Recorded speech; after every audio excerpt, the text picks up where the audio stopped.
The Dodgers promote one of their elite prospects to fill multiple holes. Chris Paul may have made the Clippers the NBA's oldest team in history. And Instagram model Cameron Brink tries to revive her basketball career with the LA Sparks. Good morning. I'm James.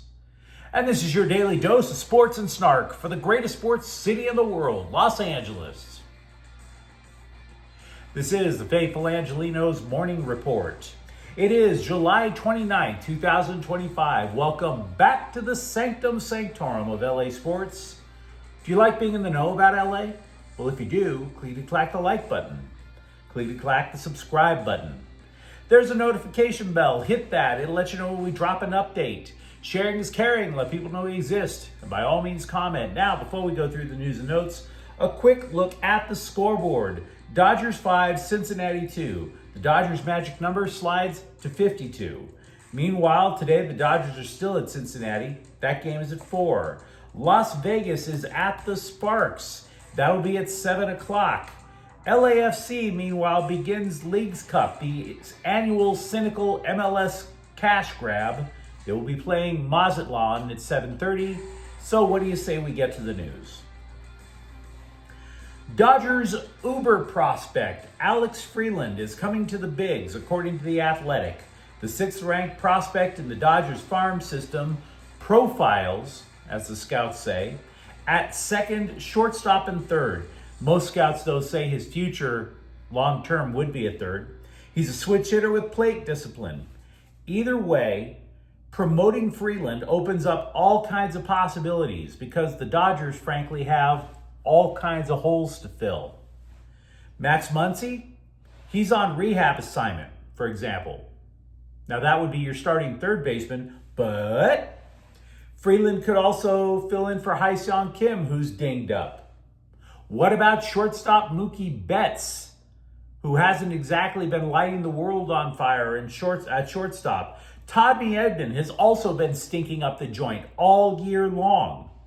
So you could sit there and say, yeah, Freeland's coming up just until Muncy comes back. I'm not so sure. I'm looking at Freeland right now, and the best case scenario, he's the next Chris Taylor. So there's going to be a lot of Dodger stuff to talk about, not only about Freeman, but the trade deadline is coming up in just 2 days. Every year, we've been saying on this show that we have to be choosy about which Dodger trade rumors have a basis in reality, right?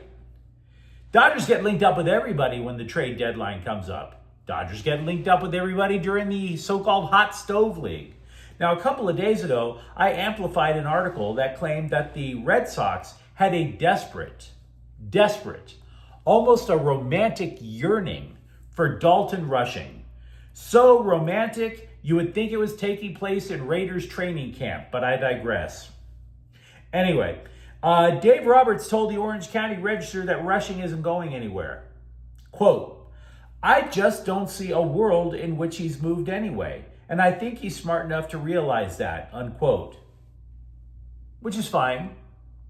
And you'd have to assume that Roberts is hearing things from the front office, right? But Rushing barely plays. He made his big league debut in May. He's been in just 29 games ever since. And by the way, speaking of trade rumors that you can cross off the list, the Scribes were really pushing a possible bullpen acquisition. Cleveland's Emmanuel Clace, yeah, he's now booty deep in a gambling probe, so hard pass. Hard pass. Do you remember a guy named Diego Cartaya, by the way? One-time can't-miss catching prospect for the Dodgers, but he hit a wall out in Double-A. So the Dodgers sent him to Mini Scrotum. He flamed out there as well. Guess who signed him? Scum Francisco. So if he makes the bigs, we'll be booing him, and not just because he couldn't make it in Tulsa, Oklahoma. Lots of Dodger notes to discuss. Meanwhile, Chris Paul met the press. He held up his new Clippers jersey in his arthritic hands, and he said signing with the Clippers was a no-brainer. Which is correct, because A, he wanted to play in Los Angeles, B, the Lakers didn't want him, and C, the Clippers wanted to put the cast of Space Cowboys out on a basketball court. Yahoo Sports averaged out the team age. And there could always be changes. There hasn't been training camp. We don't know who's going to G League. But your 2025-2026 Clippers could wind up being the oldest team in the history of the NBA. 33.2 years old on the average. A no-brainer. Very poor choice of words considering half the team is so old they could get memory loss. 33.2 years old is the average. How many of those geezers are just going to wind up breaking a hip in the pregame layup drill? One numbers cruncher is saying that it's actually not a bad idea that the Clippers, they've really gone against the grain, right? Because the last NBA Finals had the two youngest teams in the league. But all things being equal, history has suggested that an older team can really do well in the regular season. It's just a matter of minutes management, because once the postseason comes around, everybody falls apart like they all drank from the wrong Holy Grail in Indiana Jones and the Last Crusade. In other words, if you're a Clippers fan, what could happen with this team is they could just destroy in the regular season, be as high as, the second overall team, right? And then faceplant in the first round. Which frankly has been Clippers history anyway. Let's be real. This isn't a troll. You've seen the Clippers as well as I have. Former Clipper Marcus Morris is currently sitting in Broward County Jail for A, not paying his casino debts, and B, allegedly bouncing checks. So that's a very good combination. If you want to go get yourself some free night stay over in your local jail, that's a good start. According to Morris's agent, quote, apparently if you have over $1,200, they can issue a warrant for your arrest. Unquote. Yeah, casinos are like that. So the dude's a free agent, Morris, not the agent. The dude was part of 10 teams over a 13, 14-year career. His brother, Markeith, also took up for his brother. Quote, damn, for that amount of money, they'll embarrass you in the airport with your family. They got y'all thinking bro did some fraud bleep. They could have came to the crib for all that. When y'all hear the real story on this bleep, man, all I can say is, lesson learned, bro will tell y'all tomorrow. This weird bleep gave me a headache. Can't stop nothing, unquote. Yeah, for that amount of money, they will embarrass you in an airport with your family. Yeah. Not to come off like I'm Rush Limbaugh coming out of the grave or something to tell you about law and order, but yeah, you have a warrant issued for your arrest. You go to an airport, try to get past TSA, my dude. Try to get past TSA when there's a warrant out for your arrest.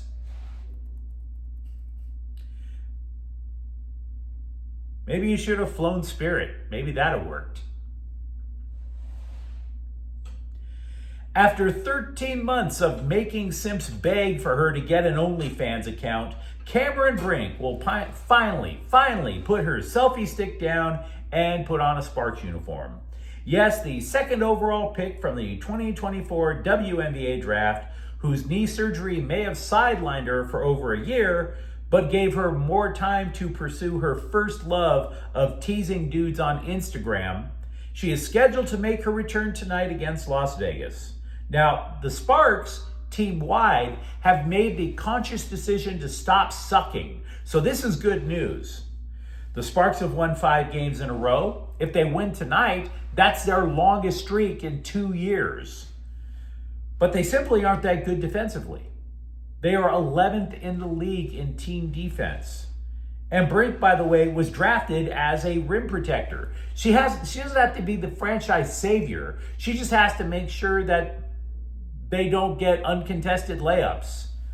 Because in the WNBA, you have about, I'd say, a 55% chance of sinking uncontested layups, but I digress. She'll be on a minutes restriction, which makes sense. You want to test that knee before you stress it, and I hope she succeeds. I admit, over the last 13 months, I've talked a lot of garbage about Cameron Brink. But I'm also not stupid. Because for somebody who is supposedly hard at work because of her love of the game, oh, I love the game. Man, you love the game so much, you posted a ton of thirst trap pics about your modeling career. You love the game, but you couldn't wait to tell us all about being included in the Sports Illustrated swimsuit issue. So is it love of the game or love of the catwalk? That's up to you, milady. That is up to you. Starting tonight. Offensive lineman DJ Wingfield has in fact sued the NCAA for denying his eligibility extension. It's a bit of a kerfuffle. Look, he transferred from Purdue to USC over the offseason. He would also lose over $200,000 if they don't allow him to play. The crux of the suit is a so-called 5-year rule, which means athletes can play for 4 seasons if it's stretched out over the course of 5 years. Wingfield played 2 years in junior college, along with a year at New Mexico and 1 for the Boilermakers. Normally, the NCAA allegedly looks the other way when you have to go to junior college. They didn't for Wingfield's case. Why? I am not a legal expert. I can't predict how this case is going to go. What I know is Trojans camp opens this week, and Wingfield was slotted to be the left guard. If Wingfield was allowed to play, that would have meant 4 spots on the offensive line were set. And the Trojans would be pretty comfortable going into the regular season. If he can't, now you're only talking about 3 spots set and a whole lot of shuffling. The LA Times projects that Tobias Redmond would move from right tackle to the inside. And then you're talking about Justin Tawanu over at right tackle, which is super young, and the depth becomes super thin. So Wingfield winning that case and winning it quickly, kind of an cinch. If you're a Chargers fan, here's something to keep your ear on. Jamari Salyer is a dark horse candidate to start on the offensive line.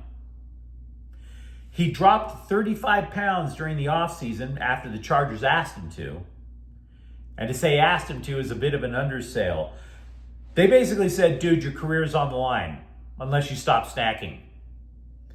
So he's in the final year of his rookie deal, and Salyer has been playing left guard in team drills with the starting offensive line. Now, offensive coordinator Greg Roman didn't say that Zion Johnson or Bradley Bowman were at risk at losing their starting gigs.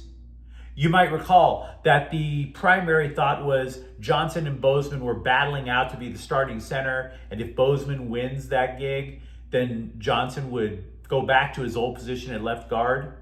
Well, now you're seeing Salyer at left guard. What Roman did say about Salyer is that he, quote, is a different guy when you subtract 35 pounds of bad weight. His ability to move laterally, change direction quickly is so much better. He was held back by just the shape he was in, unquote. So we're not making predictions. We're only telling you this is something to keep your ear pinned to the ground for. If Johnson doesn't win center, he might not have a job in the starting lineup. The scribes, by the way, over at CBSSports.com, they are still trying to wish cast a LeBron James trade. We are just going to move on. We've talked about that into the ground. But you let me know what you think in the comments thread. Talk to me about the possibility of how the Dodgers get by with so many players injured and or stinking. For that matter, Are you overjoyed with the Clippers being the oldest team in NBA history? And if you enjoyed this update, don't forget to subscribe to Faithful Angelenos. We talk LA sports every single day here. Thanks for watching. I'm James, and we'll be back tomorrow. Faithful Angelenos is a Kian Corte El Queso production. Take care.